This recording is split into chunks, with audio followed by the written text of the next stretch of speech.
I, 45F, never thought I would be writing this, but here I am. I need to get this off my chest because it's eating me alive. I was married to my ex-husband Henry, 46M, for 15 years before we got divorced. We met in college during our sophomore year. Henry was the charming guy everyone liked, and I fell head over heels for him. We started dating and everything was perfect until I got pregnant with Bruce in our final year. Henry wasn't ready to be a father. He wanted me to consider other options, but I couldn't do it. We were young and in love, so we thought we could make it work. His parents pressured him to marry me since they were very traditional, and he agreed, though I could tell he wasn't happy about it. The first few years were actually good. Henry got a job at a small company as a junior executive, and I stayed home with Bruce. We lived in a small apartment, and though money was tight, we managed. Henry would come home and play with Bruce, and on weekends we'd go to the park or visit our families. It felt like we were building the life we had dreamed of. Things started changing when Bruce turned 5. Henry got promoted and started spending more time at work. At first, I understood, he was trying to provide for us. But soon, work became his excuse for everything. He would come home late, sometimes past Bruce's bedtime. When Bruce would run to him excited to show a drawing or tell about his day, Henry would just pat his head and say he was tired. Weekends that were once for family became golf days with colleagues or business lunches. Bruce would sit by the window waiting for his dad, but Henry rarely showed up when he promised. When Bruce was 7, I decided to go back to work. Our expenses were increasing, and Henry's salary, though good, wasn't enough. Plus, I was going crazy sitting at home alone all day after Bruce started school. Henry wasn't happy about it. He said it would reflect badly on him if people knew his wife had to work. But I knew I had to do something. I couldn't depend on someone who was becoming more and more distant. I got a job as an administrative assistant at a local firm. My mother, bless her heart, offered to help with Bruce after school. She would pick him up, help him with homework, and watch him until I got home. That's when everything really started falling apart. Henry became impossible to live with. If dinner wasn't ready when he came home, he would make snide comments about how his mother always had food on the table. If the house wasn't spotless, he would compare our home to his colleagues' wives who didn't work and could properly take care of their homes. He would openly tell Bruce how other kids got to spend more time with their moms because they didn't work. It was like he was trying to turn our son against me. The fighting got worse and worse. We would argue about everything: money, housework, parenting. Henry would yell about how I was neglecting our family for my job, conveniently forgetting he was the one who was never home. Bruce would hide in his room during these fights, and it broke my heart, but I couldn't quit my job. I knew I needed financial independence. When Bruce was 12, I discovered Henry was having an affair with Lillian, 35F, a wealthy client from his company. I found text messages on his phone when he forgot it at home one day. Instead of apologizing when confronted, Henry turned it around on me. He said I pushed him away by choosing to work, that I made him feel unimportant, that Lillian understood him better. It was like a knife to my heart, but deep down, I knew our marriage had been over for a long time. The divorce was messy and bitter. Henry moved in with Lillian right after and they got married within 6 months. That's when I started noticing changes in Bruce's behavior. Suddenly, my sweet, understanding son became obsessed with material things. Lillian came from old money and lived a lifestyle we could never afford. Their house was like something out of a magazine: 6 bedrooms, a pool, home theater, the works. Every time Bruce came back from weekend visits, he would talk endlessly about their latest vacation or the expensive restaurants they went to. I tried explaining to Bruce that material things aren't everything, that love and family matter more. But at 12, all he could see was the glitter and glamour. He started asking for expensive clothes, the latest gadgets, things I couldn't afford on my salary. When I would say no, he would get angry and tell me how Lillian would buy these things for him. He started making excuses to spend more time at their house, even on my custody days. Henry encouraged this behavior, which made everything worse. He would tell Bruce that he could live with them full-time and have everything he wanted. But I knew the truth. One day, when I went to pick up Bruce, I overheard Lillian and Henry arguing in their kitchen. Lillian was saying she didn't want to raise someone else's teenage son, that it wasn't what she signed up for. She wanted to focus on her career and travel the world. That's when I realized why Henry kept telling Bruce to wait for the right time. He knew that time would never come. Things got worse when Bruce turned 16. He started talking about wanting Lillian to adopt him.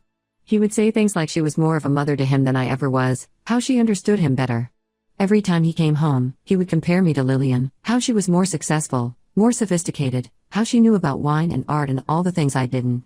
It broke my heart, but I kept trying to make him understand the truth. Last month, Bruce turned 19, and everything finally came to a head. He wanted a luxury car for his birthday.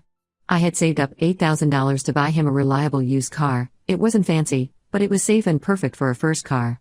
But Bruce refused to even look at it. He said Lillian had promised to buy him an expensive sports car if he moved in with them permanently. When I tried to explain that it wasn't a realistic offer, he got angry. I tried one last time to tell him the truth about Henry and Lillian. I told him about the conversation I had overheard, how they kept making excuses to delay his moving in, how Lillian had explicitly said she didn't want to raise him. Bruce got furious. He called me a liar and said I was just jealous of Lillian's success and the life they could provide him. He packed his bags and left, saying he never wanted to see me again. I called Henry afterward, hoping he would talk sense into Bruce. But Henry just said Bruce was an adult and could make his own decisions. I could hear the relief in his voice. He wouldn't have to keep making excuses anymore. I haven't heard from Bruce since then. My mother says I should let him go and learn his lesson the hard way, but it's killing me watching my child make such a huge mistake. I don't know what to do anymore. A part of me wants to keep trying to make Bruce understand, but another part knows he needs to figure this out on his own. Am I wrong for not trying harder? Should I just let him learn the hard way? Update 1. It's been almost 3 weeks since my last post. First, I want to thank everyone who commented and offered support. You all helped me realize that I needed to let Bruce make his own choices, even if those choices would hurt him. The day after Bruce left my house, I got a frantic call from Henry. He was furious, not at Bruce, but at me. He accused me of plotting against him and Lillian. I had no idea what he was talking about until he explained what happened. Apparently, Bruce had shown up at their house around midnight with all his belongings packed in his car. He walked straight into their house, he had a key, and announced he was moving in permanently. According to Henry, Lillian had been hosting an important dinner party for her law firm partners when Bruce arrived. She completely lost it when she saw him dragging his suitcases through her pristine foyer. She pulled Henry aside and told Bruce to wait in the kitchen. I could hear her yelling in the background during my call with Henry. She had told Bruce he couldn't stay there, their house wasn't set up for another person, they traveled too much for work, and they had plans to renovate the guest rooms into a home office. All the excuses they had been saving up came pouring out at once. Bruce didn't take it well. He started bringing up all the promises they had made, the car, his own wing in the house, funding for his future business ideas. Henry tried to explain these were long-term plans, not immediate ones, but Bruce wouldn't listen. He accused Henry of lying to him all these years, of using him to hurt me. Henry tried to calm him down, offering to get him an apartment nearby instead, but that just made things worse. Bruce threw the house key at them and stormed out. No one knew where he went. I was worried sick. I called his phone every hour but it went straight to voicemail. I called his friends, checked his usual hangouts, even drove by the park where he used to go when he was upset. Nothing. 2 days of complete silence. I barely slept, jumping every time my phone rang. Finally, on the 3rd day, I got a call from Jake, Bruce's best friend from high school. He told me Bruce was staying with him and his parents. I wanted to go see him immediately, but Jake advised against it. He said Bruce was in a dark place and needed space to process everything. Jake promised to make sure Bruce was safe and would let me know if he needed anything. It was hard, but I respected Bruce's need for space. During this time, something unexpected happened. While getting coffee at our local cafe one morning, I ran into Greg, 47M, an old friend from college. We were in the same study group junior year but lost touch after graduation. He had recently moved back to town after his own divorce and was trying to restart his life. We started talking and couldn't stop. Hours passed as we shared our stories. Greg's ex-wife had left him for her gym trainer, taking half his savings with her. He understood what it felt like to be betrayed by someone you trusted. Unlike Henry, who would dismiss my feelings, Greg actually listened. He didn't try to offer solutions or tell me what to do, he just let me talk. We started meeting regularly for coffee. Greg became my sounding board, the one person I could be completely honest with about my feelings. He helped me see that I hadn't failed as a mother, I had done everything I could to protect Bruce from the truth about Henry and Lillian. Greg made me realize that sometimes loving your child means letting them make their own mistakes. As weeks passed, our friendship deepened into something more. Greg was different from Henry in every way. Where Henry had been critical and demanding, Greg was supportive and understanding. He respected my job and my independence. When I talked about my hopes and dreams, he actually remembered them. After 6 months of dating, Greg proposed.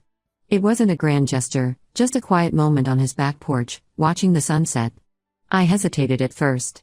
My mind immediately went to Bruce, What would he think? Would this push him further away? But then I realized something important. I had spent the last 7 years putting my life on hold, trying to protect Bruce from the consequences of his choices. It was time to choose my own happiness. I said yes. We planned a small wedding, just close family and friends. I sent Bruce an invitation through Jake, but he never responded. My mother told me she saw him working as a waiter at a restaurant across town, but when she tried to talk to him, he walked away. It hurt, but I understood he needed more time. Greg and I bought a house together and started our new life. He owns a successful construction company and insisted I quit my administrative job to help him run the business instead. He said my organizational skills were being wasted pushing papers for someone else. For the first time in years, I felt valued and respected. Some nights, I still lie awake wondering if I could have done things differently with Bruce. But then Greg wraps his arms around me and reminds me that I did my best. He says Bruce needs to find his own path, just like we all did. I'm learning to be patient. Bruce's friend Jake keeps me updated occasionally, letting me know Bruce is safe and working. That has to be enough for now. I keep hoping that someday, when he's ready, Bruce will understand that real love isn't about material things or empty promises. Until then, I'm focusing on building my new life with Greg, while keeping my door open for whenever Bruce is ready to walk through it. Update 2. It's been 2 years since my last update, and something I never expected happened yesterday. I was at my office reviewing some construction contracts when my assistant told me someone was there to see me. When I looked up, Bruce was standing in the doorway. He looked different, older, tired, wearing worn-out clothes. Not at all like the polished image he tried so hard to maintain when he lived with Henry and Lillian. For a moment, neither of us spoke. Then Bruce asked if we could talk. I closed my office door and offered him a seat. He started by saying he was sorry for everything and wanted to explain himself. According to him, after the blow-up at Henry's house, he was too ashamed to come back to me. He said he realized how wrong he was about everything, about Henry, Lillian, and especially about me. He claimed he couldn't face me after how badly he had treated me. But as he talked, things weren't adding up. Through mutual friends and some of Bruce's old classmates, I had heard the real story of what happened after he left Henry's house. He hadn't spent those 2 years reflecting on his mistakes or trying to better himself. Instead, he had moved to Chicago, trying to make it big in the city. He had bounced between different jobs, waiter, retail worker, club promoter, never staying anywhere long enough to build a career. During those 2 years, he never once tried to contact me. When I sent birthday cards, they came back unopened. When I tried reaching him through his friends during holidays, he ignored my messages. Even when I heard he was struggling financially, he never reached out. He only remembered he had a mother when he needed something. The conversation took a turn when I brought this up. Bruce got defensive and finally admitted the truth. He had only come back because he heard about Greg's successful business. Some of his old friends had told him about our new house, Greg's company expansion, and how well we were doing. He thought that since I was financially stable now, I might be willing to help him out. What hurt most was realizing Bruce hadn't really changed. He talked about his business ideas and how he just needed some startup capital. When I asked about his plans for repayment, he got angry. He said as his mother, I should want to help him succeed. When I didn't immediately agree, he brought up Henry and Lillian, saying they had never really given him a chance either. That's when it hit me, Bruce wasn't sorry for hurting me. He was sorry his plan with Henry and Lillian didn't work out. He wasn't here to rebuild our relationship, he was here because he saw me as his backup plan. When Henry and Lillian rejected him, he tried making it on his own in Chicago. When that failed, he came running back to me, not because he missed me or regretted his actions, but because he heard I had money now. The conversation ended badly. When I refused to fund his business ventures, Bruce got angry. He accused me of choosing my new family over him, saying I had replaced him with Greg. He brought up old wounds, blaming me for working when he was young for not being more like Lillian. When I stayed firm in my refusal, he stormed out of my office, knocking over a chair in his anger. After he left, my assistant came and worried about the noise. She asked if I wanted her to call security, but I said no. I sat there for a long time, looking at the chair Bruce had knocked over, thinking about how some things never change. He was still the same materialistic person who saw relationships only in terms of what he could get from them. Greg was furious when I told him about Bruce's visit. He wanted to confront Bruce, but I asked him not to. This was something I needed to handle on my own. That night, as Greg and I talked, I realized something important. The son I had raised and loved seemed gone, replaced by someone I barely recognized. The harder truth was that maybe he had always been this way, and I had been too blind to see it. I went to bed that night with a heavy heart but also with a strange sense of clarity. For years, I had carried the guilt of not being enough for Bruce. But now I could see that no one would ever be enough for him, not me, not Henry and Lillian, not anyone, until he learned to be satisfied with himself. Update 3. After my last update about Bruce's surprise visit, things moved quickly. He started showing up at our house unannounced, always with a new story about why he needed money. Sometimes it was for rent, other times for a business opportunity he couldn't miss. Each time, the amount he asked for got bigger. Greg was livid with Bruce's behavior. After the third unexpected visit, Greg wanted to get a restraining order. He said Bruce was trying to manipulate me and that it wasn't healthy for anyone. But I wanted to handle things differently. Despite everything, he was still my son, and I needed to deal with this my way. I arranged to meet Bruce at a coffee shop near my office. I figured a public place would keep things civil. When he arrived, he immediately launched into another business pitch, but I cut him off. I told him we needed to talk about our relationship first. I laid everything out plainly. I told him I would always love him as my son, but I couldn't have him in my life if he only saw me as a backup plan or an ATM. When he tried to interrupt with excuses, I stayed firm. I told him I knew about his time in Chicago, how he had ignored my attempts to reach him during holidays and birthdays.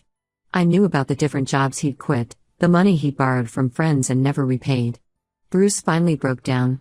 He admitted he had been too proud to come home after Henry and Lillian rejected him. He thought moving to Chicago would prove everyone wrong, that he'd become successful on his own and show them what they had missed out on. When that didn't work out, he assumed he could come back and everything would be fine because I was his mother. I told him I needed time and space. I explained that if he wanted a relationship with me, he needed to get his life together first.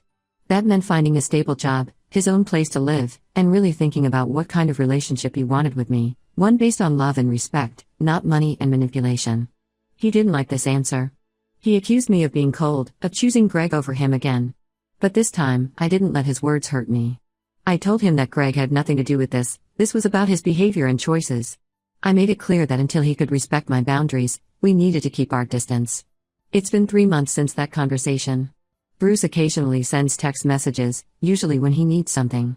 I keep my responses brief and redirect him to our previous conversation about boundaries. Greg thinks I'm being too nice by responding at all, but I'm doing what feels right for me. Last week, I heard from Jake that Bruce finally got a steady job at a warehouse. It's not the glamorous life he dreamed of, but it's a start. I haven't reached out about it though. He needs to learn to stand on his own feet without expecting praise or rewards. I've realized that sometimes being a good parent means making tough choices. I have a good life now with Greg, and while I'll always love Bruce, I need to protect my own peace too. I've spent too many years feeling guilty about Bruce's choices. It's time to let him face the consequences of his actions. I'm not closing the door completely. If Bruce genuinely changes and wants to build a real relationship, I'll be here. But I'm also not leaving myself open to more manipulation and hurt. Sometimes love means setting firm boundaries, even when it breaks your heart to do so.